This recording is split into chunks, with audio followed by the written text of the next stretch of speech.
يا رب تكونوا بخير. النهارده رحت عملت جوله في سوق السمك في بورسعيد، وفي ناس كتير قالوا لي على محل القاسم ان هو محل مشهور جدا بالسمك بتاعه جميل جدا. فانا قلت النهارده اروح اعمل جوله وكمان اشوف المحل اللي هو القاسم. ناس كتيره قوي بتشكر فيه وكده، فانا قلت هجربه وهنعرف كمان الاسعار عنده عامله ايه. يلا بينا.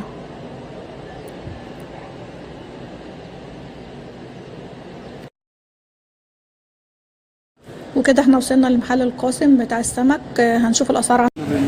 سردين ده بلدي. سمك سردين بلدي. سردين بلدي. ماشي. كنا بنبيعه ب 150، النهارده ب 120. ماشي. ماشي يا فندم. وعندك الشيكات الافراخ اهي. ايوه. حضرتك عامله 100 جنيه.